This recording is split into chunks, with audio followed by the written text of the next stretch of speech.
Hello friends, എന്തൊക്കെയുണ്ട് വിശേഷങ്ങൾ? എല്ലാവരും സുഖമായിട്ടിരിക്കുന്നു. എന്റെ ലാസ്റ്റത്തെ വീഡിയോ എല്ലാവരും രണ്ട് കൈ നീട്ടി സ്വീകരിച്ചു. കോമന്റ്സ് ഒക്കെ വായിക്കുമ്പം ഭയങ്കര ഏറെ എനിക്ക് അതൊരു സ്ട്രെങ്ത് തരും. ഭയങ്കര ഹാപ്പിയായി ഞാൻ. നമ്മുടെ ഫാമിലിയിലേക്ക് ഒരുപാട് പുതിയ കൂട്ടുകാര് വന്നു ചേർന്നിട്ടുണ്ട്. അപ്പം അവർക്ക് എല്ലാവർക്കും എന്റെ ഹൃദയം നിറഞ്ഞ സ്വാഗതം. റിലേറ്റഡ് വീഡിയോസ് ഞാൻ ഒരുപാട് ഇതിനു മുമ്പും ചെയ്തിട്ടുണ്ട്. അപ്പൊ നിങ്ങളൊക്കെ അതൊക്കെ ഒന്ന് കണ്ടു നോക്കുക കേട്ടോ. From the bottom of my heart thank you so much എന്റെ വീഡിയോ നിങ്ങളെല്ലാവരും സ്വീകരിച്ചതിന്. പുതിയൊരു വീഡിയോയിലോട്ട് സ്വാഗതം. അപ്പൊ ഇന്നത്തെ നമ്മുടെ വീഡിയോ എന്ന് പറയുന്നത് വൈകിയുണ്ടായ തിരിച്ചറിവുകൾ. എനിക്കിപ്പോ 32 വയസ്സായി. ഇത്രയും സമയത്തിനിടയ്ക്ക് പല പല സാഹചര്യങ്ങൾ കൊണ്ടും പല സിറ്റുവേഷൻസ് നമ്മളെ പഠിപ്പിച്ച ലൈഫ് നമ്മളെ പഠിപ്പിച്ച കാര്യങ്ങൾ. അപ്പൊ അതൊന്ന് നിങ്ങളുമായിട്ട് ഷെയർ ചെയ്ത് പോകാമെന്ന് വിചാരിച്ചു കേട്ടോ. ഒന്നാമത്തെ ഒരു കാര്യം എന്ന് വെച്ചാൽ, നമ്മൾ പുതിയതായിട്ട് ഒരാളെ മീറ്റ് ചെയ്യുമ്പം, പരിചയപ്പെടുമ്പം നമ്മുടെ പാസ്റ്റ് ലൈഫ് തൊട്ട് കറണ്ട് ലൈഫ് വരെയുള്ള എല്ലാ കാര്യങ്ങളും ഇങ്ങനെ നിർത്താതെ പറയുന്ന ഒരാളായിരുന്നു ഞാൻ പണ്ട്. അങ്ങനെയുള്ള ഒരു മിസ്റ്റേക്ക് നിങ്ങളും ചെയ്യുന്നുണ്ടെന്നുണ്ടെങ്കിൽ ഇന്ന് മുതൽ അത് നിർത്തുക. പുതിയതായിട്ട് ഒരാളെ പരിചയപ്പെടുമ്പോഴേക്ക് നമ്മുടെ ലൈഫിൽ നടന്നുപോയ നല്ല കാര്യങ്ങളാവട്ടെ, ചീത്ത കാര്യങ്ങളാവട്ടെ, നമ്മുടെ അനുഭവങ്ങളാവട്ടെ, നമ്മുടെ ലൈഫ് ഫുള്ള് നമ്മളൊരു പുസ്തകം പോലെ ഒരാളുടെ മുന്നിലേക്ക് അങ്ങ് തുറന്നു വയ്ക്കുക. ഒരാള് വേറൊരാളെ പരിചയപ്പെടുമ്പം അവർക്ക് രണ്ടുപേർക്കും ഈക്വൽ ആയിട്ട് അങ്ങോട്ടും ഇങ്ങോട്ടും തോന്നുന്നൊരു കാര്യമുണ്ട്. എന്താണെന്നറിയോ? ക്യൂരിയോസിറ്റി.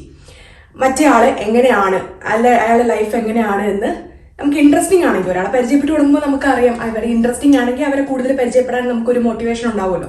അയാൾ എങ്ങനെയാണ്, അയാൾ ഏത് സാഹചര്യത്തിൽ നിന്നാണ് വരുന്നത്, അയാളുടെ കാര്യങ്ങൾ എങ്ങനെയൊക്കെയാണെന്ന് അറിയാനുള്ളൊരു ത്വരയാണ്. എല്ലാവരിലേക്കും ഇങ്ങനെ അവരാവശ്യപ്പെടാണ്ട് തന്നെ നമ്മളെ ഇങ്ങനെ തുറന്നു വെക്കുമ്പോഴുണ്ടല്ലോ, ആ ബന്ധങ്ങളിൽ വേഗം അവർ നമ്മളെ മടുത്തു പോകും.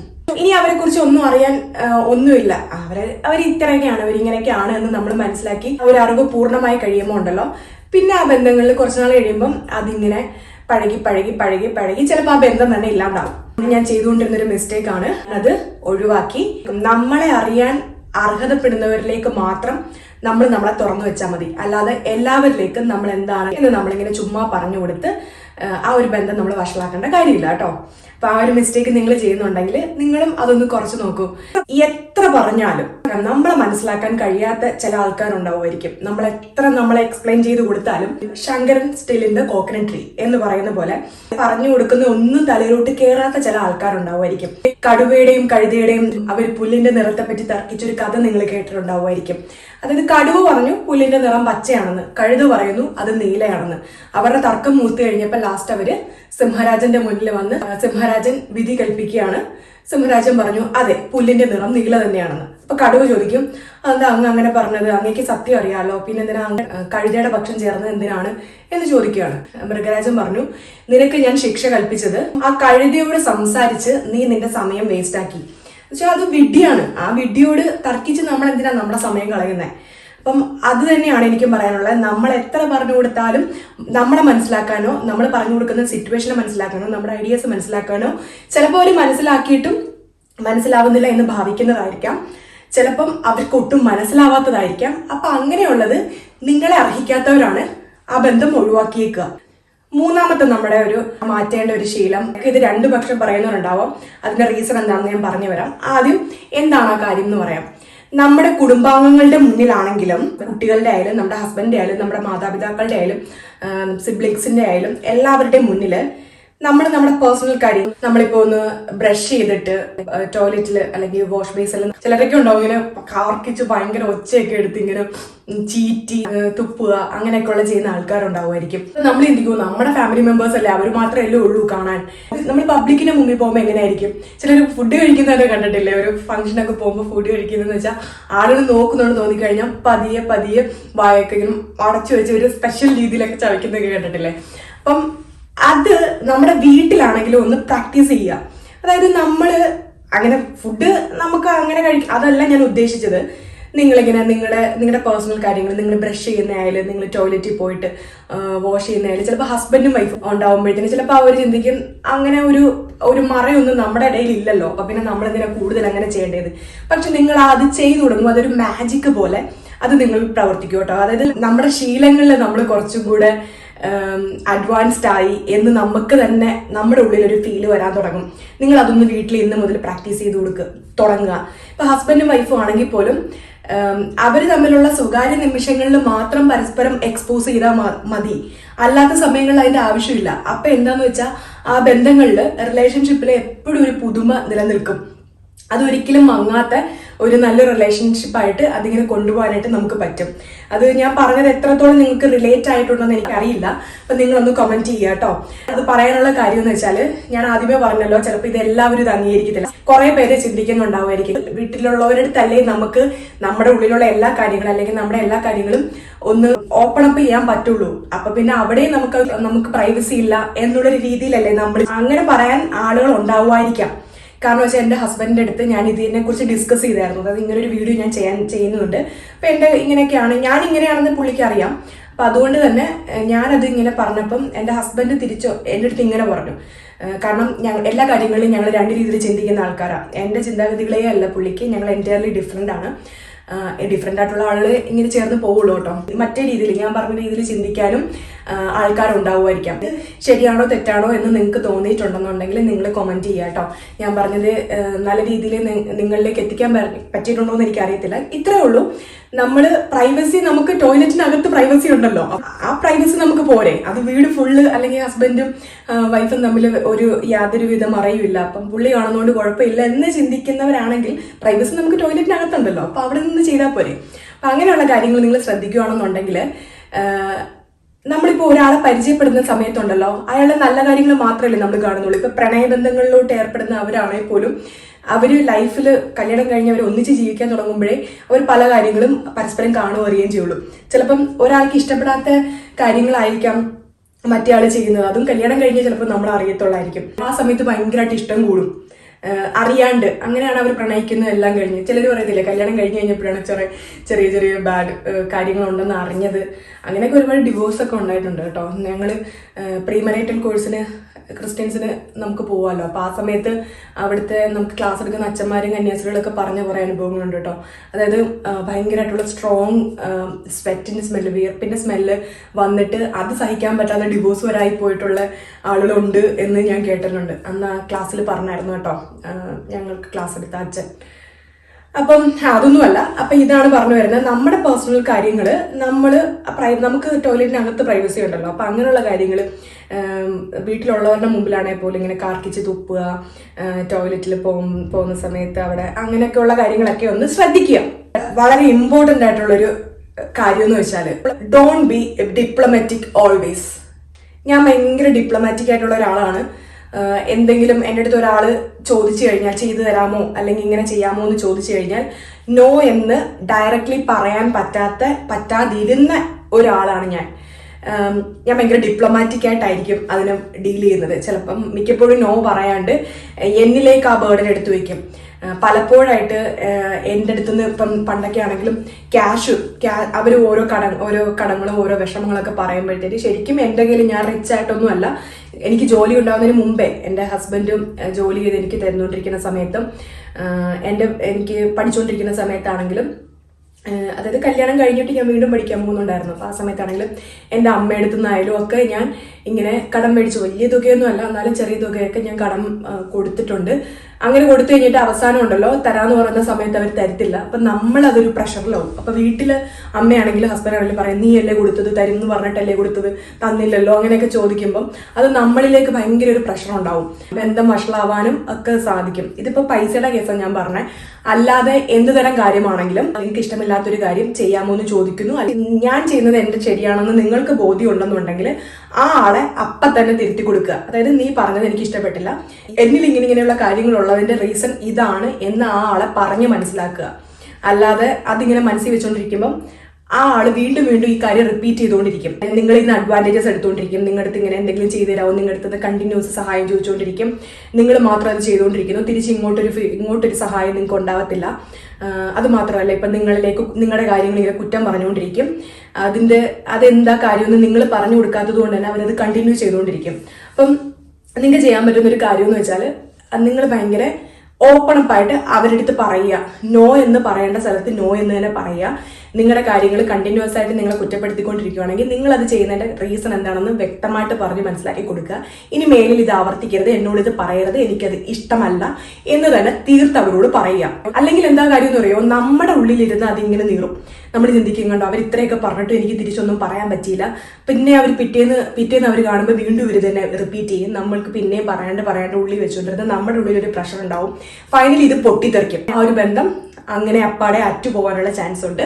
അപ്പൊ നിങ്ങൾക്കത് പറ്റില്ല എന്ന് പറയുക. അഞ്ചാമത്തെ ഒരു കാര്യം എന്ന് വെച്ചാൽ, ഇപ്പൊ നമ്മുടെ ലൈഫ് നമ്മൾ അനലൈസ് ചെയ്യുമ്പോൾ തന്നെ നമ്മുടെ സ്ട്രെങ്ത് എന്താണ്, നമ്മുടെ വീക്ക്നെസ് എന്താണ് എന്ന് നമുക്ക് മനസ്സിലാവും.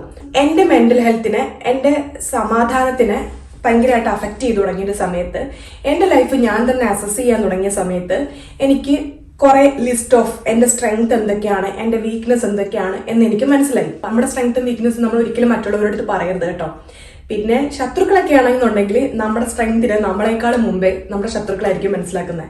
നമുക്കൊരു കഴിവുണ്ടെന്നുണ്ടെങ്കിൽ അവരതിനെ ഇങ്ങനെ വളർത്താനായിട്ട് അവർ സഹായിക്കത്തില്ല, അതിങ്ങനെ തളർത്തിക്കൊണ്ടിരിക്കും.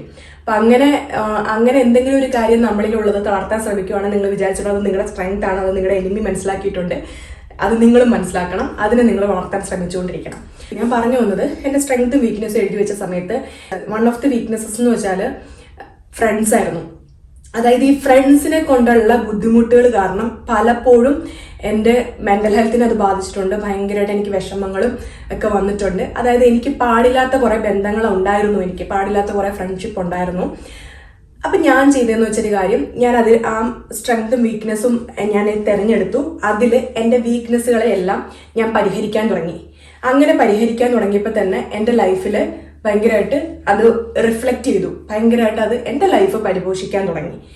വീക്ക്നെസ്സിനെ നമ്മൾ പരിഹരിക്കുമ്പം നമ്മുടെ ലൈഫ് പരിപോഷിപ്പിക്കാൻ നമ്മൾക്കത് സഹായകമാകും. എനിക്ക് പറ്റുന്ന ഫ്രണ്ട്സ് ഏതാണ്, എനിക്ക് പറ്റാത്ത ഫ്രണ്ട്സ് ഏതാണ്, അതൊക്കെ എനിക്ക് സ്വയം എനിക്ക് മനസ്സിലായി. അപ്പൊ ഞാൻ ആ പറ്റുന്ന ബന്ധങ്ങളെ ഞാൻ നല്ല രീതിയിൽ വളർത്താനും തുടങ്ങി. പറ്റാത്തതിനെയൊക്കെ ഞാൻ വഴക്കിടാൻ പോയില്ല, പക്ഷെ ഗ്രാജുവലി ഞാൻ അവരുമായിട്ടുള്ള കോണ്ടാക്ട് ഇടയ്ക്ക് വിളിക്കുകയോ മെസ്സേജ് അയക്കുകയോ അങ്ങനെയൊക്കെ ഉണ്ടായിരുന്നു. അതെല്ലാം ഞാൻ തന്നെ കുറച്ച് വന്നപ്പോൾ തന്നെ അത് നമുക്ക് ആവശ്യമില്ലാത്തതായതുകൊണ്ട് തന്നെ അത് തനിയെ പോയി. അവർ നമ്മളെ അന്വേഷിച്ച് വരാണ്ടായി. അപ്പം തന്നെ നമുക്ക് മനസ്സിലായി നമ്മുടെ തൊട്ടും ആത്മാർത്ഥത ഇല്ലാത്തവരാണ്. ആ ബന്ധങ്ങൾ തനിയെ തന്നെ നമ്മളിൽ നിന്ന് ഒഴിഞ്ഞു പോകാൻ തുടങ്ങി.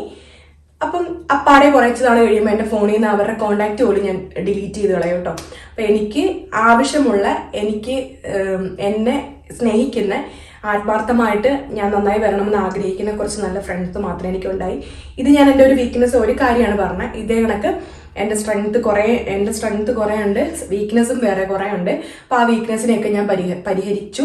അതിനെയൊക്കെ ഞാൻ എലിമിനേറ്റ് ചെയ്യാൻ തുടങ്ങി എൻ്റെ ലൈഫിൽ നിന്ന്. എൻ്റെ സ്ട്രെങ്ത് ഏതൊക്കെയാണെന്ന് മനസ്സിലാക്കി ഞാൻ അതിനെയൊക്കെ വളർത്താനും തുടങ്ങി. അപ്പോൾ തന്നെ എൻ്റെ ലൈഫിൽ ഒരുപാട് പോസിറ്റീവ്ലി ചേഞ്ചസ് ഉണ്ടായി. ഏറ്റവും വലിയ ചേഞ്ചസ് എന്ന് വെച്ചാൽ നമ്മുടെ മെൻ്റൽ ഹെൽത്ത് നല്ല ഇംപ്രൂവ് ആയി വരാൻ തുടങ്ങി. അപ്പം അതാണ് അടുത്തൊരു കാര്യം. ഇനി അടുത്തൊരു വലിയ മിസ്റ്റേക്ക് എന്ന് വെച്ചാൽ, ഞാൻ ചെയ്തുകൊണ്ടിരുന്ന ഒരു കാര്യം, കറണ്ട് സിറ്റുവേഷൻ അനുസരിച്ച് എല്ലാവരും ചെയ്യുന്ന ഒരു മിസ്റ്റേക്ക് തന്നെയാണ് അത്. ഞാനും ചെയ്തുകൊണ്ടിരുന്നതാണ്. എൻ്റെ ലൈഫിൽ എന്ത് കാര്യം ഉണ്ടായാലും ഞാൻ ഒപ്പം തന്നെ അത് വാട്സപ്പിൽ അപ്ഡേറ്റ് ചെയ്യുക, അത് സ്റ്റാറ്റസ് ആയിട്ട് ഇടുക, പിന്നെ ഫേസ്ബുക്കിൽ പോസ്റ്റ് ഇടുക, അല്ലെങ്കിൽ ഇൻസ്റ്റയിൽ പോസ്റ്റ് ഇടുക. നമുക്കുണ്ടാവുന്ന നല്ല കാര്യങ്ങളാണെങ്കിൽ, സങ്കടങ്ങളാണെങ്കിൽ, സന്തോഷങ്ങളാണെങ്കിൽ, നിങ്ങളിലേക്ക് നന്മ വരണമെന്ന് ആഗ്രഹിക്കുന്ന കുറച്ച് പേരെ മാത്രം നിങ്ങൾ അറിയിക്കുക. അല്ലാത്ത നിങ്ങളുടെ വളർച്ചകളും, നിങ്ങൾ ഒരു സക്സസ് ഉണ്ടായെങ്കിൽ ആ സക്സസ് നേടിയ വഴികളൊന്നും നിങ്ങളെ അർഹിക്കാത്ത, നിങ്ങളുടെ കാര്യങ്ങൾ അറിയാൻ ഒരു അർഹതയും ഇല്ലാത്ത ആളുകളിലേക്ക് നിങ്ങൾ പറഞ്ഞു കൊടുക്കാണ്ടിരിക്കുക, നിങ്ങളെ കാണിക്കാണ്ടിരിക്കുക. കഴിയുന്നുണ്ടെങ്കിൽ അവരെ നിങ്ങളുടെ സോഷ്യൽ മീഡിയ ഗ്രൂപ്പ്സിൽ നിന്നെല്ലാം എലിമിനേറ്റ് ചെയ്യുക, ബ്ലോക്ക് ചെയ്യുക. നമ്മളിപ്പം എന്ത് സന്തോഷത്തിലാണ്, എന്ത് ഹാപ്പിയാണ്, എന്ത് സാഹചര്യത്തിലാണ്, എന്ത് നല്ല ലൈഫിലാണ് പൊയ്ക്കൊണ്ടിരിക്കുന്നത് എന്നുള്ളത് അവരൊന്നും അറിയേണ്ട ഒരു കാര്യമില്ല. അവരത് അർഹിക്കുന്നില്ല എന്ന് തന്നെ നിങ്ങളത് വിചാരിക്കുക. നമ്മളെ അർഹതയുള്ളവർക്ക് മാത്രം നമ്മളെ കൊടുത്താൽ മതി. അപ്പൊ അതാണ് ഞാൻ ചെയ്തുകൊണ്ടിരുന്ന ഒരു മിസ്റ്റേക്ക്. ഞാനിപ്പോൾ അത് മാറ്റിയിട്ടുണ്ട്.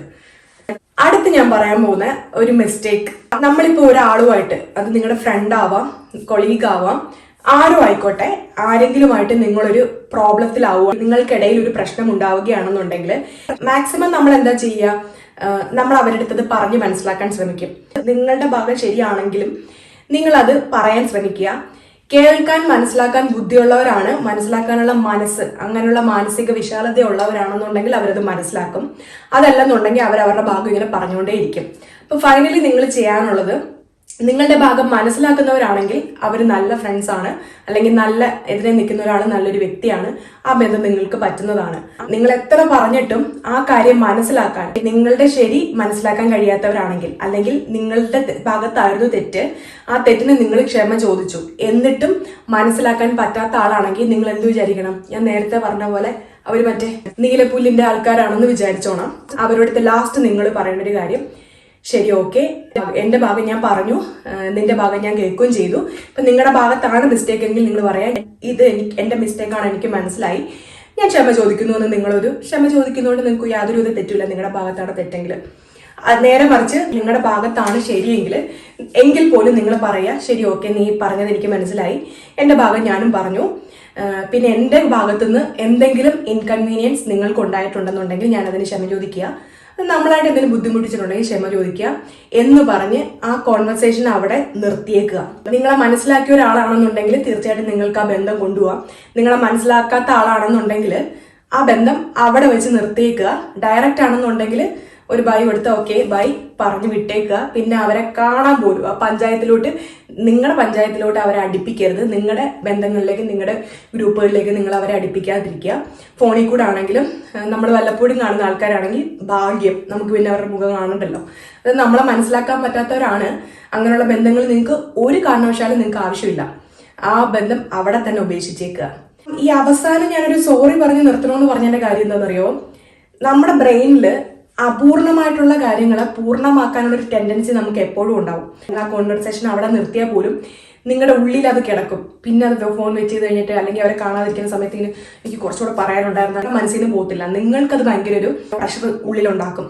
അപ്പൊ അത് നമ്മളൊരു സോറി പറഞ്ഞു, ഓക്കെ എനിക്ക് കാര്യങ്ങളൊക്കെ മനസ്സിലായി, എന്റെ ഭാഗത്തു നിന്നാണ് തെറ്റെങ്കിൽ ഞാൻ സോറി പറഞ്ഞു. ഇപ്പൊ നിങ്ങളുടെ ഭാഗത്തല്ല തെറ്റെങ്കിലും നമ്മൾ പറയാണ്, ഓക്കെ നിന്റെ കാര്യമൊക്കെ എനിക്ക് മനസ്സിലായി, ഞാൻ എന്റെ കാര്യവും പറഞ്ഞു, ഇപ്പൊ എന്റെ കാര്യത്തിൽ നിന്ന് എന്തെങ്കിലും ഇൻകൺവീനിയൻസ് ഉണ്ടായിട്ടുണ്ടെങ്കിൽ ഞാൻ സോറി ചോദിക്കുന്നു എന്ന് പറയുമ്പം നമ്മുടെ ബ്രെയിനിന് നമ്മളൊരു സിഗ്നൽ കൊടുക്കുകയാണ്, ആ കാര്യം അവിടെ കഴിഞ്ഞു, ഇനി അതിനെ കുറിച്ച് ചിന്തിക്കേണ്ട എന്ന് നമ്മുടെ ബ്രെയിനാണ് നമ്മളൊരു സിഗ്നൽ കൊടുക്കുന്നത്. അപ്പൊ നിങ്ങൾ സോറി ചോദിക്കുന്നതുകൊണ്ട് ഞാനല്ലല്ലോ തെറ്റ് ചെയ്തത്, പിന്നെ എന്തിനാ സോറി ചോദിക്കുന്നത് എന്നോർത്ത് നിങ്ങൾ വിഷമിക്കേണ്ട കാര്യമില്ല. കാരണം നമ്മുടെ ബ്രെയിനിന്, നമ്മുടെ സബ് കോൺഷ്യസ് മൈൻഡ് എന്താ ചെയ്യുന്നത്, നമ്മൾ പറഞ്ഞു കൊടുക്കുന്ന കാര്യങ്ങൾ മാത്രം അതിന് മനസ്സിലാവും. നമ്മൾ എന്ത് പറഞ്ഞു കൊടുക്കുന്നോ അതാണ് അക്സെപ്റ്റ് ചെയ്യുന്നത്. ഒരു സോറി ചോദിച്ചാൽ അവിടെ അവസാനിപ്പിക്കുമ്പോൾ നമ്മൾ ബ്രെയിനിന് പറഞ്ഞു കൊടുക്കും, അത് അവിടെ ക്ലോസ് ആയി, ഇനി അതിനെക്കുറിച്ച് ചിന്തിക്കാൻ പാടില്ല. അങ്ങനെ ഒരു പ്രഷർ പിന്നീട് നമ്മുടെ ബ്രെയിനിൽ ഉണ്ടാവാതിരിക്കാനാണ് ആ കോൺവെർസേഷൻ അങ്ങനെ പറഞ്ഞ് അവസാനിപ്പിക്കണമെന്ന് ഞാൻ പറഞ്ഞത്. ഞാനത് പഠിച്ചു. പല കാര്യങ്ങളിലും മനസ്സിലാക്കാത്തവരാണെങ്കിൽ അവർ വിഡ്ഢികളല്ലേ, ഞാൻ പറഞ്ഞ പോലെ നീലപ്പുല്ലെന്ന് വിശ്വസിക്കുന്ന വിഡ്ഢികളാണ് അവര്. അപ്പൊ അവരെടുത്ത് നമുക്ക് പറഞ്ഞു ജയിക്കാൻ പോകേണ്ട കാര്യമില്ല. നമ്മുടെ സമയവും നമ്മുടെ എനർജിയെ വേസ്റ്റ് ആക്കുന്നത്. അപ്പൊ അത് അവരെടുത്ത് ഓക്കെ ഇങ്ങനെ പറഞ്ഞ് അവസാനിപ്പിച്ചു. പിന്നെ അവരെ എന്റെ പഞ്ചായത്തിൽ ഞാൻ അടുപ്പിക്കത്തില്ല, ഞാൻ ആ ബന്ധം അവിടെ ക്ലോസ് ചെയ്യും. അപ്പം ഇത് ചെയ്തുകൊണ്ടിരുന്നൊരു മിസ്റ്റേക്കാണ്. ഇതൊക്കെ മാറ്റി തുടങ്ങിയപ്പോൾ ഉണ്ടല്ലോ നമ്മുടെ ലൈഫ്, നമ്മുടെ മെന്റൽ ഹെൽത്ത് ഒരുപാട് കൂടി, നമുക്ക് സമയം വർദ്ധിച്ചു, പല നല്ല കാര്യങ്ങളും ചെയ്യാനുള്ള സമയം നമുക്ക് ഉണ്ടായി വന്നു. നമ്മൾക്കിപ്പോൾ ഒരാൾ മെസ്സേജ് അയക്കുകയാണെന്നുണ്ടെങ്കിൽ, അതിപ്പോൾ ആരും ആയിക്കോട്ടെ, നമ്മളൊരു മെസ്സേജ് അയക്കുകയാണെങ്കിൽ അറ്റ്ലീസ്റ്റ് ആ മെസ്സേജ് കേട്ടിട്ട് ഒരു ഓക്കെ എങ്കിലും നമ്മൾ റീഡ് ചെയ്തിട്ടുണ്ടല്ലോ അതിന് റിപ്ലൈ കൊടുക്കാതിരിക്കരുത്. അതൊരു മോശം സ്വഭാവമാണെന്ന് എനിക്ക് തോന്നിയിട്ടുണ്ട്. ഞാനും ചിലപ്പോഴെങ്കിലും ഒക്കെ അത് ചെയ്തിട്ടുണ്ട്. അതൊരു മോശം സ്വഭാവമാണെന്ന് എനിക്ക് തോന്നി. അപ്പൊ ഞാനത് കംപ്ലീറ്റ്ലി അത് മാറ്റാൻ ശ്രമിച്ചു. ഇപ്പൊ ഈവൻ ഒരാൾ എന്തെങ്കിലും ഒരു ഹെൽപ്പ് ചോദിക്കുവാണെങ്കിൽ പോലും നിങ്ങൾക്ക് അത് പറ്റത്തില്ലെന്നുണ്ടെങ്കിൽ നിങ്ങൾ അപ്പം തന്നെ എനിക്കത് പറ്റില്ല, സോറി കേട്ടോ എന്ന് നിങ്ങൾ പറഞ്ഞേക്കുക. അല്ലെങ്കിൽ അങ്ങനെ മെസ്സേജിന് റിപ്ലൈ കൊടുക്കാനുള്ള മടി കൊണ്ട് നിങ്ങളത് റീഡ് ചെയ്തിട്ട് റിപ്ലൈ കൊടുക്കാതിരിക്കുക. അങ്ങനെ ഒരിക്കലും നിങ്ങൾ ചെയ്യരുത്. അതൊരു മോശം ക്വാളിറ്റിയാണ്. നിങ്ങൾക്ക് ഒരു ഇഷ്ടമില്ലാത്തൊരു മെസ്സേജ് ആണെങ്കിൽ പോലും അവർക്ക് ഇങ്ങനെയെങ്കിലും നിങ്ങൾക്ക് റിപ്ലൈ കൊടുക്കാം, എനിക്കിത് ഇഷ്ടപ്പെട്ടില്ല, ഇനി മേലിൽ ഇത് ആവർത്തിക്കരുത് എന്നെങ്കിലും ഒരു റിപ്ലൈ കണ്ടിട്ട് നിങ്ങൾ ഒരു റിപ്ലൈ കൊടുക്കാതിരിക്കരുത്. ഞാൻ ചിലർക്ക് മെസ്സേജ് അയക്കുമ്പം അവരത് റീഡ് ചെയ്തിട്ട് അത് റിപ്ലൈ തരാതിരിക്കുമ്പോൾ ഞാൻ ചിന്തിക്കും, ഇവരെന്ത് മനുഷ്യരാ. എനിക്ക് വല്ലാണ്ട് അവരെ സഹായിക്കാനായിരിക്കും, അവർക്കൊരു സഹായമായിട്ടായിരിക്കും നമ്മൾ മെസ്സേജ് അയക്കുന്നത്. അത് കിട്ടിയിട്ട് പോലും ഒരു താങ്ക്സ് പ്രതീക്ഷിച്ചിട്ടല്ല ഞാൻ പറയുന്നത്. അതൊരു മോശം ക്വാളിറ്റി. അപ്പൊ എന്നിൽ നിന്ന് അത് ഉണ്ടാവരുതെന്ന് ഞാൻ എപ്പോഴും ചിന്തിക്കാറുണ്ട്. മെസ്സേജ് അയക്കാനുള്ള ഒരു ടൈം ഇല്ലാത്തൊരു സാഹചര്യത്തിലാണ് നിങ്ങളിപ്പോൾ വാട്സപ്പ് നോക്കുമ്പോൾ കുറേ മെസ്സേജ് വന്നു, അപ്പൊ നിങ്ങൾക്കത് റിപ്ലൈ കൊടുക്കാൻ ടൈം ഇല്ലാത്ത സമയത്താണെങ്കിൽ നിങ്ങൾ കയറി റീഡ് ചെയ്യണ്ട. നിങ്ങൾക്ക് എപ്പോഴെങ്കിലും സമയം കിട്ടുമ്പോൾ നിങ്ങൾ ഫ്രീ ആയിട്ടിരിക്കും മാത്രം അത് റീഡ് ചെയ്യുക. റീഡ് ചെയ്തതിന് ശേഷം അപ്പൊ തന്നെ നിങ്ങൾക്ക് അത് റിപ്ലൈ കൊടുക്കാം. ഇങ്ങനെ ചെയ്തിട്ടുണ്ട് മുമ്പ്, പക്ഷെ ഞാനിപ്പോൾ അത് മാറ്റി. വാട്സപ്പിലായിരിക്കും, ഡയറക്റ്റ് മെസ്സേജ് ആണെങ്കിലും എങ്ങനെയാണെങ്കിലും ഞാനതിന് റീഡ് ചെയ്ത ഉടനെ ഒരു സ്മൈലി എങ്കിലും ഞാൻ തിരിച്ചു റിപ്ലൈ കൊടുക്കാറുണ്ട്. നമ്മൾ കണ്ടു, നമുക്കത് ഇഷ്ടപ്പെട്ടു എന്ന് നമ്മൾ മനസ്സിലാക്കാൻ വേണ്ടി. സൈക്കോളജിക്കലി ഇപ്പോൾ ഒരാൾ വോയിസ് മെസ്സേജ് അല്ല, ഒരു ഡയറക്റ്റ് റൈറ്റ് ചെയ്ത ഒരു മെസ്സേജ് ആണ് നിങ്ങൾക്ക് അയക്കുന്നെങ്കിൽ പോലും നമ്മൾ എങ്ങനെയാണെന്ന് അറിയോ അത് റീഡ് ചെയ്യുന്നത്. ഇപ്പം എൻ്റെ ഒരു ഫ്രണ്ട് എനിക്കൊരു മെസ്സേജ് അയച്ചു, എനിക്ക് അവളെ അറിയാം, അവളുടെ സൗണ്ട് എനിക്കറിയാം. അപ്പൊ ആ മെസ്സേജ് നമ്മൾ റീഡ് ചെയ്യുന്നത് അവരുടെ സൗണ്ടിലാണ്. നമ്മൾ ഏത് സൗണ്ടിലാണോ അവരുടെ കേൾക്കുന്നത് ആ സെയിം സൗണ്ടിലാണ് നമ്മൾ ആ മെസ്സേജ് മൈൻഡിൽ നമ്മളത് റീഡ് ചെയ്യുന്നത്. അതുപോലെയാണ് നമ്മൾ അയക്കുന്ന മെസ്സേജും മറ്റുള്ളവർക്ക് കിട്ടുന്നത്. നമ്മളുടെ സ്വരം അറിയുന്നവര് നമ്മളുടെ അതേ സ്വരത്തിലാണ് അവരുടെ മനസ്സിൽ അത് റീഡ് ചെയ്യുന്നത്. അടുത്തൊരു മിസ്റ്റേക്ക് എന്ന് വെച്ചാൽ, ഞാൻ പാലിക്കാൻ പറ്റാത്ത വാക്കുകൾ ഉണ്ടെങ്കിൽ അത് ചെറിയ വാക്കാണെങ്കിൽ പോലും നിങ്ങളത് പറയാണ്ടിരിക്കുക. നമ്മളിപ്പോ ഒരാളെടുത്ത് പറയാണ് ഷാർപ്പ് 7 PM നമ്മൾ മീറ്റ് ചെയ്യാം. നിങ്ങൾക്കറിയാം 7 PM നിങ്ങൾക്ക് മീറ്റ് ചെയ്യാൻ പറ്റത്തില്ല. നിങ്ങൾ ചിലപ്പോൾ ഡ്യൂട്ടി കഴിഞ്ഞ് എത്തുമ്പോഴേക്ക് ഒരു ഹാഫ് 6 ഒക്കെ ആവും. അപ്പൊ അരമണിക്കൂർ കൊണ്ട് നിങ്ങൾക്ക് റെഡി ആയിട്ട് ആ 7 മണിക്ക് അയാൾ കാണാൻ ഉദ്ദേശിക്കുന്ന സ്ഥലത്ത് നിങ്ങൾക്ക് പോകാൻ പറ്റത്തില്ല എന്നുണ്ടെങ്കിൽ, നിങ്ങൾക്കത് അറിയാമെന്നുണ്ടെങ്കിൽ നിങ്ങൾക്ക് പറയുന്ന സമയത്ത് തന്നെ അത് മാറ്റി സമയം ചോദിക്കാം. 7 മണിക്ക് ഞാൻ ഫ്രീ ആവത്തില്ല, മേ ബി ഒരു 8 മണിയാണെന്നുണ്ടെങ്കിൽ ഞാൻ കറക്റ്റ് ആണ്, എനിക്ക് വരാൻ പറ്റും. അപ്പൊ നിങ്ങൾക്ക് തന്നെ അറിയാം ആ സമയം കൊണ്ട് നിങ്ങൾക്ക് വീട്ടിലെത്തി റെഡിയായി ഒന്ന് കുളിച്ച് ഫ്രഷ് ആയിട്ട് നിങ്ങൾക്ക് ആ സമയത്ത് പോകാൻ പറ്റും എന്നുള്ളത് നിങ്ങൾക്ക് അറിയാം. മാക്സിമം നമ്മൾ പറയുന്ന വാക്കുകൾ പാലിക്കാൻ നോക്കുക. ഇപ്പൊ കുട്ടികളുടെ അടുത്താണെങ്കിൽ അത് ഭയങ്കര കണ്ണിങ് ആട്ടോ കേട്ടോ. കുട്ടികളുടെ അടുത്ത് നമ്മളിപ്പോ പറയാണ് കറക്റ്റ് 8 മണിക്ക് അവർക്ക് ഇഷ്ടപ്പെട്ട ഒരു ബുക്ക് റീഡ് ചെയ്യാനായിട്ട് ഞാൻ നിനക്കത് തരാം, അല്ലെങ്കിൽ കളർ ചെയ്യാൻ വേണ്ടിയിട്ട് ആ ബുക്ക് തരാം എന്ന് നമ്മൾ പറയുവാണെന്നുണ്ടെങ്കിൽ അവർ കറക്റ്റ് ആ സമയം ആകുമ്പോഴത്തേനും അവർ നമ്മുടെ അടുത്ത് ചോദിക്കും കേട്ടോ. അപ്പൊ നമ്മൾ പറയണോ ഇപ്പൊ ഞാൻ ഫ്രീ അല്ല, എനിക്ക് നിന്റെ കൂടെ ഇരിക്കാനുള്ള ടൈം ഇല്ല, അതുകൊണ്ട് എനിക്കിപ്പോ ബുക്ക് തന്നാൽ ശരിയാവത്തില്ല എന്നൊക്കെ നമ്മൾ പറയുകയാണെന്നുണ്ടെങ്കിൽ അത് അവരും നമ്മളിൽ നിന്നാണല്ലോ അതൊക്കെ പഠിക്കുന്നത്. അവരും അതൊരു ബാഡ് ഇമേജ് ആണ് പേരൻസിൽ നിന്ന് അവർക്ക് കിട്ടുന്നത്. അപ്പോൾ എപ്പോഴും നമുക്ക് പാലിക്കാൻ പറ്റുന്ന അത് ആദ്യമേ തന്നെ നമുക്കത് ആ സമയം മാറ്റി ചോദിക്കാൻ പറ്റും, അല്ലെങ്കിൽ നമുക്കത് പാലിക്കാൻ പറ്റത്തില്ലെന്ന് നമുക്ക് നേരത്തെ അറിയാമെന്നുണ്ടെങ്കിൽ അത് പാലിക്കാൻ പറ്റുന്ന സമയത്തിലോട്ട് മാറ്റി മേടിക്കാൻ നോക്കുക. അപ്പൊ എന്ത് കാര്യമാണെങ്കിലും അത് കുഞ്ഞു കാര്യങ്ങളിൽ പോലും നമ്മൾ വിശ്വസ്തരായിട്ടിരിക്കാൻ വേണ്ടി നമ്മൾ ശ്രമിക്കുക. ഡ്യൂട്ടിയിലാണെങ്കിൽ എൻ്റെ അടുത്ത് പലപ്പോഴും മിക്കപ്പോഴും ചെയ്യുന്നൊരു കാര്യം സ്വാപ്പ് ചോദിക്കും. എനിക്കിപ്പം 3 ദിവസം ഡ്യൂട്ടിയിൽ മൺഡേ, വെനസ്ഡേ, ഫ്രൈഡേ ആണ് ഡ്യൂട്ടി എങ്കിൽ എൻ്റെ ഫ്രൈഡേയിലെ ഡ്യൂട്ടി അവർക്ക് വേറൊരാൾക്ക് സാറ്റർഡേ എന്തെങ്കിലും ഒരു പണിയുണ്ട്. അപ്പൊ അവരെന്നോട് ചോദിക്കണം നിന്റെ ഫ്രൈഡേയിലെ ഡ്യൂട്ടി എനിക്ക് തരുമോ, പകരം സാറ്റർഡേ നീ ചെയ്യാമോ എന്ന് ചോദിക്കും. കാരണം സാറ്റർഡേയിൽ അവർക്ക് എവിടെയെങ്കിലും പോകണം എന്നുണ്ടെങ്കിൽ. അപ്പൊ ഞാൻ ആദ്യം അതൊക്കെ ചെയ്യുന്ന വെച്ചാൽ എന്റെ പ്ലാനുകൾ ആലോചിക്കാണ്ട് ഞാൻ അങ്ങ് വാക്ക് കൊടുക്കും. വാക്ക് കൊടുത്തു കഴിയുമ്പം വാക്ക് പാലിക്കാൻ വേണ്ടിയിട്ട് പിന്നെ ഞാൻ തന്നെ ബുദ്ധിമുട്ടേണ്ടി വരും. കാരണം ചിലപ്പോൾ ഞാൻ ഓർക്കത്തില്ലായിരിക്കും, എനിക്ക് സാറ്റർഡേ വേറൊരു പണി ഉണ്ടായിരുന്നിരിക്കും. പ്ലാൻസ് മാറ്റി വെച്ചിട്ട് ഞാൻ അവർക്ക് വേണ്ടിയിട്ട് സാറ്റർഡേ പോയി ഡ്യൂട്ടി ചെയ്ത് കൊടുക്കണം.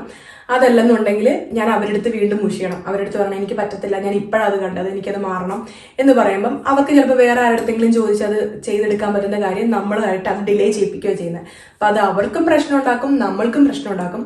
അപ്പൊ എപ്പോഴും നമ്മളെ കൊണ്ട് ചെയ്യാൻ പറ്റുന്ന കാര്യമാണോ എന്ന് നോക്കിയിട്ട് വേണം നമ്മളിപ്പോൾ ഒരാളെടുത്ത് വാക്ക് കൊടുക്കാനായാലും.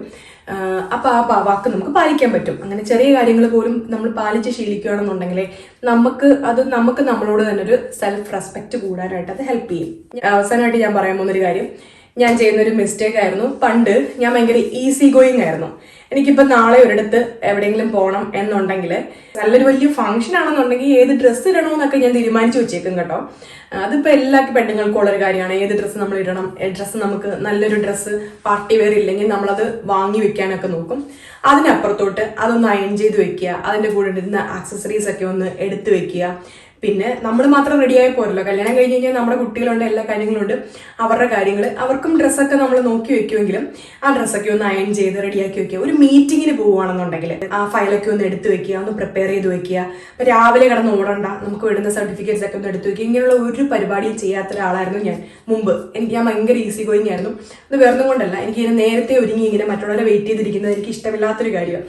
അതുകൊണ്ട് ഞാൻ എന്ത് ചെയ്യുന്നു വെച്ചാൽ രാവിലെ സമയത്ത് ഒരുങ്ങി കറക്റ്റ് സമയത്ത് ഇറങ്ങും. ലേറ്റായി പോവില്ല, പക്ഷെ കറക്റ്റ് സമയത്ത്. ആ സമയത്ത് ഒരു ഹർബറിയാണ്, അങ്ങ് ഓട്ടവും വെപ്രാളവും. ആ സമയത്ത് എന്തെങ്കിലും കണ്ടില്ലെങ്കിൽ ദേഷ്യമോ, നമ്മൾ അടുക്കി പറക്കി വെച്ചേക്കുന്നതൊക്കെ വലിച്ചു വാരി ഇട്ടിട്ടായിരിക്കും നമ്മളത് എടുക്കുന്നതും. അപ്പം നമ്മുടെ സമയം വീണ്ടും പോവുക, അടുക്കി വെച്ചേക്കുന്നതൊക്കെ അവിടെ ഡിസോർഡർ ആവും. ഇപ്പം എസ്പെഷ്യലി ഇവിടെ വന്നതിന് ശേഷമാണ് കേട്ടോ ഞാൻ പ്ലാനിങ്ങും സെർച്ചിങ്ങും ഒക്കെ ചെയ്യാൻ തുടങ്ങി. അതിന് മുന്നേ ആയിട്ട് എന്തൊരു കാര്യം ചെയ്യുന്നതിന് മുന്നേ ആയിട്ട് ഞാനത് നന്നായിട്ട് പ്ലാൻ ചെയ്യും. പ്രത്യേകമായിട്ട് ഞാൻ പറയുകയാണെങ്കിൽ ഇപ്പൊ ഇവിടെ ഈ വീട്ടിൽ വന്നതിന് ശേഷം ഞങ്ങൾക്ക് ഹസ്ബൻഡും വൈഫും കൂടെ ഷോപ്പിങ്ങിന് പോകാനായിട്ട് ഞങ്ങൾ ഒരുമിച്ചൊരു ഓഫ് എടുക്കണം. അതിന് ഒരാളുടെ ഡ്യൂട്ടി നമ്മൾ കളഞ്ഞിട്ട് വേണം. നമ്മൾ അവർലി പേ ആണല്ലോ, നമ്മൾ ഡ്യൂട്ടി ചെയ്യുന്നതിനനുസരിച്ച് മാത്രമേ നമുക്ക് സാലറി കിട്ടത്തുള്ളൂ. എനിക്ക് ആഴ്ചയിൽ 3 ദിവസം ഡ്യൂട്ടിയും ബാക്കി 4 ദിവസമാണ് ഹസ്ബൻഡ് ഡ്യൂട്ടി ചെയ്യുന്നത്. കാരണം കുഞ്ഞുങ്ങളെ നോക്കാൻ ഒരാളിവിടെ അറ്റ് എ ടൈം വേണമല്ലോ. ക്രഷിലൊന്നും വിടാറില്ല കുഞ്ഞുങ്ങളെ. ഞങ്ങൾ തന്നെയാണ് ലുക്ക് ആഫ്റ്റർ ചെയ്യുന്നത്.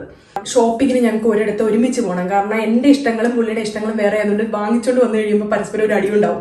അത് ഒഴിവാക്കാൻ വേണ്ടിയിട്ട് ഞങ്ങൾ ഒരുമിച്ചാണ് ഷോപ്പിങ്ങിനൊക്കെ പോവാറ്. പിന്നെ ഈസി ആണല്ലോ, ഒരാൾ ഡ്രൈവ് ചെയ്യുമ്പോൾ ഒരാൾ കുഞ്ഞുങ്ങളെ നോക്കാനും, ഒരാൾ ഒറ്റയ്ക്ക് പോകുമ്പോൾ അത് ഭയങ്കര ബുദ്ധിമുട്ടല്ലേ. അതുകൊണ്ട് ഞങ്ങൾ പോകും. അപ്പോൾ അതിന് വേണ്ടിയിട്ട് ഹസ്ബൻഡ് എന്താണെന്ന് വെച്ചാൽ പുള്ളിയുടെ 4 ദിവസത്തെ ഡ്യൂട്ടിയിൽ 1 ദിവസത്തെ ഡ്യൂട്ടി കളഞ്ഞ് പുള്ളിയും 3 ദിവസം ഡ്യൂട്ടി, ഞാനും 3 ദിവസം ഡ്യൂട്ടി, അതിൽ 1 ദിവസം ആഴ്ചയിൽ 1 ദിവസമായിരിക്കും ഞങ്ങൾ ഷോപ്പിങ്ങിനായാലും എവിടെയായാലും പോകാനായിട്ട് പ്ലാൻ ചെയ്യുന്നത്. അങ്ങനെ പോകുന്ന സമയത്ത് ഒന്നാമത് തന്നെ നമ്മൾ രാവിലെ ഉണർന്ന് കുട്ടികളെയൊക്കെ റെഡിയാക്കി നമ്മൾ റെഡിയായി ഇറങ്ങുമ്പോൾ തന്നെ 11:30-12 മണിയാവും. പിന്നെ ഉച്ച തൊട്ട് വൈകുന്നേരം വരെ നമ്മളവിടെ ഷോപ്പിംഗ് ചെയ്ത് നമുക്ക് ഇനഫ് ടൈമും ഇല്ലാണ്ട് നമ്മൾ ഹർബറി ആയിട്ട് നമ്മൾ ചിലപ്പോൾ ഉദ്ദേശിക്കുന്ന സാധനം കറക്റ്റായിട്ട് വാങ്ങിയിട്ട് വരാൻ പറ്റത്തില്ല. ചിലപ്പോൾ നമ്മൾ തെറ്റായിട്ട് റോങ് ഡിസിഷൻ എടുത്തിട്ട് വരും. ആ ഇറങ്ങാൻ നിൽക്കുന്ന സമയത്തായിരിക്കാം നമുക്ക് എന്ത് വേണം അങ്ങനെയൊക്കെ നോക്കുന്നത്. ഇപ്പം ഞാൻ ചെയ്തതെന്ന് വെച്ചാൽ എനിക്കറിയാം എനിക്ക് സമയമില്ല. അപ്പോൾ കുറച്ച് ദിവസം മുമ്പേ തന്നെ എന്തൊക്കെയാണ് എവിടേക്കാണ് വേണ്ടതെന്നുള്ള വ്യക്തമായിട്ട്, അതായത് അൺവാണ്ടഡ് സാധനങ്ങളും വാങ്ങിക്കുന്നത് ഒഴിവാക്കാം നമുക്ക് അങ്ങനെ ചെയ്യുമ്പോൾ. എവിടെ എന്ത് വേണം എന്നുള്ളതിന്റെ വ്യക്തമായിട്ടുള്ള ലിസ്റ്റ് എടുക്കുക. പിന്നെ ഫർണിച്ചർ അങ്ങനെയുള്ള സാധനങ്ങളാണെങ്കിൽ വാങ്ങിക്കൊണ്ട് വരുമ്പം അത് നമ്മുടെ വീട്ടിൽ കൊള്ളാത്ത സാധനമാണെങ്കിൽ വീണ്ടും അത് തിരിച്ച് റിട്ടേൺ കൊടുക്കണ്ടേ. അപ്പൊ അതിന്റെയൊക്കെ മെഷർമെന്റ് കൃത്യമായിട്ട് എടുത്തിട്ട് പോവുക. എല്ലാ കാര്യങ്ങളും ഞാൻ പ്രിപ്പയർ ചെയ്ത് വെച്ചിട്ട് പോകുമ്പോൾ ഉണ്ടല്ലോ, ഇപ്പൊ ഞാൻ ഒരുങ്ങി റെഡിയാവാൻ 12 മണി വരെ എടുത്ത് ഞങ്ങൾ ഇറങ്ങാൻ ലേറ്റ് ആയെങ്കിൽ പോലും നമുക്കറിയാം ആവശ്യമുള്ള സാധനങ്ങൾ എന്തൊക്കെയാണ് ലിസ്റ്റ് ഉണ്ട്. അപ്പൊ ആ ഒരു ഏരിയയിലോട്ട് മാത്രം പോയാൽ മതി. അപ്പൊ അതിന് കുറെ സമയം വേണ്ട. നമ്മൾ ഒരു പ്ലാനിങ്ങും ഇല്ലാതെ പോകുമ്പോണ്ടല്ലോ നമ്മൾ ആ ഷോപ്പ് ഫുള്ള് കറങ്ങി നടന്ന് അവസാനം ഒന്നും വാങ്ങിക്കാണ്ട് തിരിച്ചു വരേണ്ടി വരും.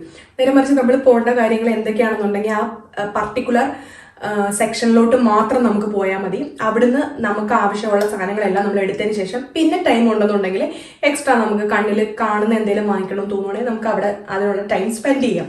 പണ്ട് ഞാൻ ഓൺലൈൻ ഷോപ്പിംഗ് ചെയ്യുമ്പോൾ കുറേ വർഷമായിട്ട് ഞാൻ ഓൺലൈൻ ഷോപ്പിംഗ് തന്നെ ചെയ്യുന്നത്. എനിക്കിങ്ങനെ പോയി ടൈം കളയുന്നതിനോട്, നമുക്ക് പോകുന്ന സമയം ലാഭിക്കാം, പെട്രോൾ ലാഭിക്കാം, പിന്നെ മടി, ഒരുങ്ങി ഇറങ്ങാനുള്ള മടി, ഒരു ദിവസം ഓഫ് കിട്ടുമ്പോൾ വീട്ടിൽ മടിച്ചിരിക്കാനാണ് കൂടുതൽ പേരെയും പോലെ എനിക്കും അത് തന്നെയാണ് ഇഷ്ടം. പക്ഷേ അതിന് വേണ്ടിയിട്ട് ഞാൻ ഓൺലൈൻ ഷോപ്പിംഗ് ചെയ്യും. അപ്പം തുടക്കത്തിൽ ഞാൻ ചെയ്തുകൊണ്ടിരുന്നൊരു കാര്യം, അതിനകത്ത് ഫോട്ടോ കണ്ടിട്ട് അട്രാക്റ്റഡ് ആയിട്ട് അതങ്ങ് മേടിക്കും. പക്ഷെ സംഭവം ഓർഡർ ചെയ്ത് വീട്ടിൽ വരുമ്പോഴായിരിക്കും നമ്മൾ കാണുന്നത് നമ്മൾ ഉദ്ദേശിച്ച മെറ്റീരിയൽ. ഇപ്പം ഡ്രസ്സാണെങ്കിൽ നമ്മൾ ഉദ്ദേശിച്ച ക്ലോത്ത് ആയിരിക്കത്തില്ല, വേറെ എന്തെങ്കിലും ഐറ്റംസ് ആണെങ്കിൽ നമ്മൾ ഉദ്ദേശിച്ച ആ ഒരു ക്വാളിറ്റി മീറ്റ് ചെയ്യാനായിട്ട് അതിന് പറ്റത്തില്ല. അപ്പൊ അതിനകത്ത് ഡിസ്ക്രിപ്ഷൻ എന്ന് പറഞ്ഞിട്ടൊരു സാധനമുണ്ട്. അത് വായിച്ചു നോക്കാറേ ഇല്ല. കാരണം എന്ത് കാര്യം വായിച്ചു നോക്കി സമയം കളയാനായിട്ട് നമുക്ക് ഭയങ്കര മടിയാണ്. സത്യം പറഞ്ഞാൽ നമുക്ക് മിസ്റ്റേക്സ് സംഭവിക്കണം കേട്ടോ. നമ്മുടെ ലൈഫിൽ നമ്മൾ എത്രത്തോളം മിസ്റ്റേക്സ് ഉണ്ടാക്കുന്നോ അത്രത്തോളം മിസ്റ്റേക്സ് നിന്നാണ് നമ്മൾ പഠിക്കുള്ളൂ. ഒത്തിരി മിസ്റ്റേക്ക് ഉണ്ടാകുമ്പോൾ നമ്മൾ ഒത്തിരി കാര്യങ്ങൾ പഠിക്കും.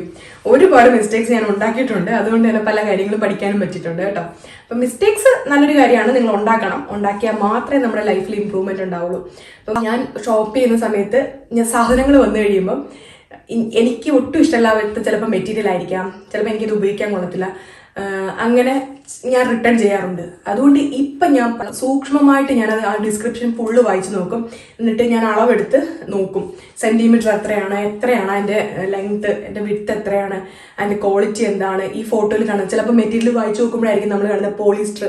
ചിലപ്പോൾ ആ ഫോട്ടോയിൽ കാണുന്നത് എന്തായിരിക്കും, നല്ല വെൽവെറ്റോ നല്ല ഫ്ലീസ് ടൈപ്പുള്ള അങ്ങനത്തെ മെറ്റീരിയൽ ആയിരിക്കാം. പക്ഷെ നമ്മൾ ഡിസ്ക്രിപ്ഷനകത്ത് അവർ വ്യക്തമായിട്ട് എഴുതിയിട്ടുണ്ട് അത് ചിലപ്പോൾ പോളിസ്റ്റർ ആയിരിക്കാം. കാണാനുള്ള ഭംഗിക്ക് വേണ്ടിയിട്ടാണ് അവർ ഫോട്ടോ അത്ര ഭംഗിയായിട്ട് കൊടുക്കുന്നത്. ചിലപ്പം ഡിസ്ക്രിപ്ഷനിനകത്ത് അവർ കറക്റ്റായിട്ട് അതിനകത്ത് അവർ തെറ്റൊന്നും വരത്തില്ല കേട്ടോ. അവർ നല്ല വ്യക്തമായിട്ട് എഴുതിയിട്ടുണ്ടാവും എന്താണ്, എന്ത് മെറ്റീരിയലാണ് അത് ഉണ്ടാക്കിയിരിക്കുന്നത്, എന്ത് കളറാണ്, എല്ലാവരും നല്ല വ്യക്തമായിട്ടുണ്ടാവുമായിരിക്കും. നമ്മളത് വായിച്ചു നോക്കാതെ വെറുതെ ഫോട്ടോ കണ്ടിട്ട് ഓർഡർ ചെയ്യുന്നൊരു ശീലം എനിക്കുണ്ടായിരുന്നു. അപ്പം അങ്ങനെയുള്ള മിസ്റ്റേക്സ് ഒക്കെ ഞാൻ പരിഹരിക്കും. ഇപ്പം ഞാൻ വായിച്ചു നോക്കി 100 വട്ടം ആലോചിക്കും. ഒരു സാധനം ഓർഡർ ചെയ്യണമെന്നുണ്ടെങ്കിൽ അതെല്ലാം കാർട്ടിലെടുത്തിട്ടിട്ട് ഞാൻ 2 ദിവസം 3 ദിവസം വെയിറ്റ് ചെയ്യുമ്പം ആ ലിസ്റ്റിൽ നിന്ന് മിക്കതും ഇങ്ങനെ ഡിസ്കാർഡ് ചെയ്ത് കളയും. നമ്മൾ റീതിങ്ക് ചെയ്യുമ്പോൾ നമുക്ക് മനസ്സിലാവും ഇത് നമുക്ക് ആവശ്യമില്ല, വെറുതെ സ്ഥലം പോകുന്ന കാര്യമാണ് എന്ന് ചിന്തിച്ചിട്ട് നമ്മൾ പലതും ഒഴിവാക്കും. നമ്മൾ ഭയങ്കര വൈസായിട്ട് തീരുമാനിച്ച് ഏറ്റവും ആവശ്യമുള്ളത് മാത്രം നമ്മൾ വാങ്ങിക്കാനായിട്ട് പഠിക്കും. പിന്നെ പറയാനാണെങ്കിൽ ഇനിയും ഒരുപാടുണ്ട്. ഇപ്പം തൽക്കാലം എൻ്റെ വീഡിയോ ഇപ്പം തന്നെ ഭയങ്കര ലോങ് ആയിട്ടുണ്ടാവുമായിരിക്കും. അപ്പം തൽക്കാലം നമുക്ക് ഇവിടെ വെച്ച് അവസാനിപ്പിക്കാം. അപ്പം ഇതൊക്കെയായിരുന്നു ഞാൻ നിങ്ങളടുത്ത് പറയാൻ ഉദ്ദേശിച്ച എൻ്റെ മിസ്റ്റേക്സിൽ നിന്ന് ഞാൻ പഠിച്ച കാര്യങ്ങൾ. അപ്പം ഇതൊക്കെയായിരുന്നു നമ്മുടെ ഇന്നത്തെ ടോപ്പിക്ക്.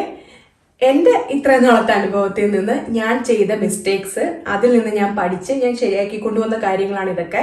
അപ്പം ഇതിലേതെങ്കിലുമൊക്കെ നിങ്ങൾക്ക് ഞാൻ പറഞ്ഞത് തെറ്റാണെന്ന് തോന്നുവാണെങ്കിലും ആ കമൻറ്റ് ഞാൻ സ്വീകരിക്കുന്നതായിരിക്കും. നിങ്ങളത് അയക്കണം, റിവ്യൂസ് അയക്കണം, എനിക്കത് കേൾക്കാൻ ഇഷ്ടമാണ്. ഇഷ്ടപ്പെട്ടാൽ നിങ്ങളത് കമൻറ്റ് ചെയ്യുക. അപ്പം നിങ്ങൾക്ക് ഇഷ്ടപ്പെട്ട ആളുകളിലേക്ക് ഈ വീഡിയോ നിങ്ങളൊന്ന് ഷെയർ ചെയ്ത് കൊടുക്കുക. അപ്പം എന്നെ കണ്ടിരുന്ന എല്ലാവർക്കും താങ്ക് യു സോ മച്ച്. അപ്പം ക്രിസ്മസ് ഇങ്ങ് എത്തിപ്പോയി. എല്ലാവരുടെയും ക്രിസ്മസ് സെലിബ്രേഷൻസ് ഒക്കെ എവിടം വരെയായി. ഞാൻ എൻ്റെ നെക്സ്റ്റ് വീഡിയോയിൽ അതിൻ്റെ കുറച്ച് വിശേഷങ്ങളൊക്കെ ഉൾപ്പെടുത്തുന്നതായിരിക്കും. അപ്പം എല്ലാവർക്കും thank you so much. Advance happy Christmas and happy new year. അപ്പം ഇനിയും അടുത്ത നല്ലൊരു വീഡിയോ ആയിട്ട് നമുക്ക് കാണാം. Tata, bye bye, take care.